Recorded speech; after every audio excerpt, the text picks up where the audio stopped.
প্রতি বছরই জুন মাসের মাঝামাঝি থেকে মার্চ সেপ্টেম্বর পর্যন্ত পর্যটকদের জন্য বন্ধ থাকে বক্সা টাইগার রিজার্ভ। আর এক পক্ষকাল পরেই জঙ্গল বন্ধ হয়ে যাবে। জঙ্গলে বন্ধ হওয়ার আগে বুনো জন্তু জানোয়ার দেখতে তাই পর্যটকদের ভিড় উপচে পড়ছে।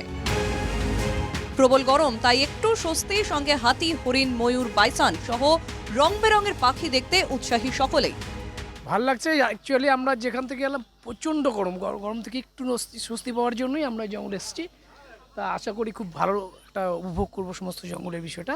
এখানে জন্তু জানোয়ার কেউ আমরা রাস্তাঘাটেও দেখছি আসার সময়, ওখানে হরিণ দেখলাম আসার সময়, আজকেও আসার সময় হরিণ দেখেছি। আর এই তো হাতি, কালকে যাওয়ার সময় রাস্তার হাতি দেখলাম। আজকে জঙ্গলে এসে পুরো এক দল হাতি দেখে খুবই আনন্দিত আমরা। পর্যটকদের ভিড় বাড়ায় স্বাভাবিকভাবেই খুশি স্থানীয় ব্যবসায়ী ও টুরিস্ট গাইডরা। তো জঙ্গল বন্ধ হওয়ার আগেই ওনারা জঙ্গলটাকে আর দেখে ফেলতে চাচ্ছে না।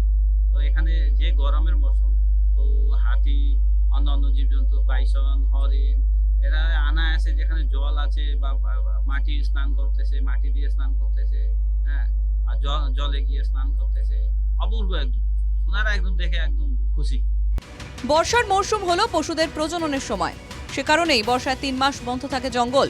জঙ্গল বন্ধ হওয়ার আগে পর্যটকদের ভিড় হয় যথেষ্ট। ভিড় সামাল দিতে অনলাইন পেমেন্টও চালু হয়েছে বক্সায়। কখনো হাতিদের স্নান, কখনো মাটি দিয়ে খেলা, মনোরম দৃশ্য দেখতেই কিন্তু ভিড় জমাচ্ছে পর্যটকরা।